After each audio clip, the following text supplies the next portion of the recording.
تخيل كده انت في وسط البحر وسط عاصفة ما تعرفش الرحمة. سفينتك الكبيرة بتخبط في عرض البحر والدنيا ضلمة كحل والموت شايفه بعينيك. آخر حاجة هتسمعها هي صوت القبطان وهو بيقول الحقونا السفينة متدمرة واحنا جنب جزيرة ما نعرفهاش.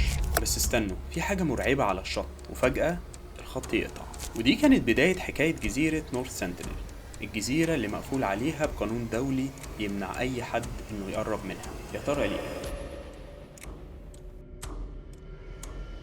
في 1981 في خليج البنغال حصل الموقف ده لطقم سفينة الشحن بريمروز. كانت طالعة من الصين في طريقها لجنوب شرق آسيا. المركب مرت على عاصفة عنيفة وخلتها ترسى على جزيرة. الجزيرة اللي السفينة رست عليها ما كانتش جنة، دي كانت فخ مستنيهم بقاله 60,000 سنة. لما السفينة رست والقبطان بعت استغاثة وصوته بيترعش في الراديو وبعدين الخط اتقطع، الرعب بدأ من هنا. أول يوم مع شروق الشمس الطقم كان واقف على السفينة اللي محشورة ما بين الشعب المرجانية. من بعيد الجزيرة كانت جميلة، مية زرقاء وغابات كثيفة، ولكن فيها هدوء قاتل ومفيش صوت بيطلع منها. الطقم قرر انه يسبح للجزيرة، ولكن جواهم كان في قلق كبير من هدوء الجزيرة. وبعدين الهدوء انتهى. واحد من الطقم شاف بالمنظار حاجة ما صدقهاش، خيالات بين الشجر ورجال بدائيين وجسمهم اسود زي الليل. دول مش سكان عاديين، بل اشباح من الماضي، ممكن نقول عليهم قبيلة من العصر الحجري.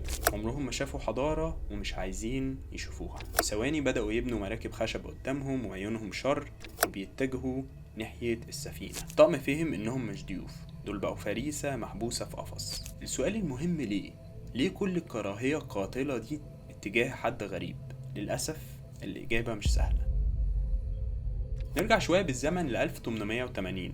الضابط البريطاني موريس فيدال بورتمان، الضابط ده كان مهووس بدراسة القبائل البدائية. وصل نورث سنتينل وبدل ما يحترم العزلة بتاعة الجزيرة اختطف راجل عجوز ومراته واربع اولاد وخدهم للمدينة علشان يدرسهم اكنهم فئران تجارب. ولكن النتائج كانت كارثية، الراجل ومراته ماتوا فورا علشان ما كانش عندهم مناعة لأمراضنا العادية. وبعدها قرر انه يرجع الاربع اولاد للجزيرة تاني ومعاهم هدايا، ولكن غالبا كانوا حاملين فيروسات مميتة قضت على جزء كبير من القبيلة. المفاجأة ان بعد كده في سنة 2004 حصل تسونامي مدمر في المنطقة دي.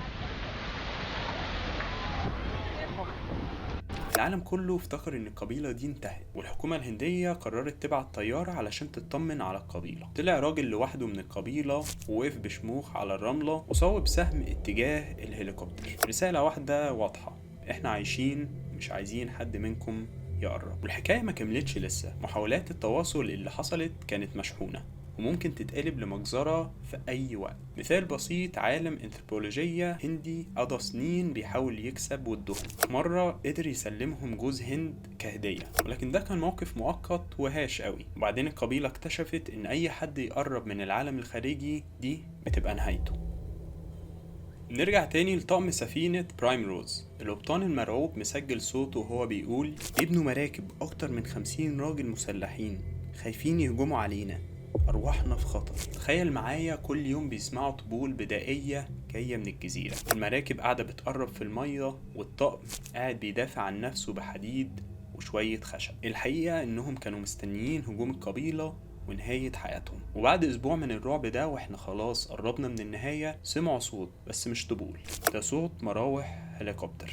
النجدة وصلت وبدأوا ينقذوا واحد ورا التاني. طبعا رجال القبيلة بدأوا يرموا سهوم على الهليكوبتر بغضب ويأس. آخر مشهد من شباك الهليكوبتر حاجة ما تتصدقش. سفينة برايم روز باينة نقطة صغيرة والجزيرة أكنها وحش أخضر عملاق نايم، ورجالة القبيلة اختفوا تاني وسط الشجر كأنهم كانوا مجرد حلم أو ممكن تقول كابوس.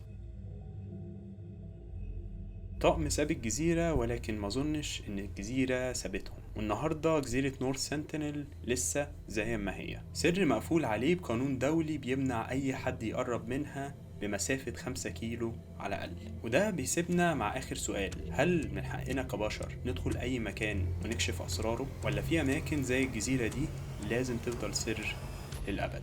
قولولي رأيكم في كومنتس.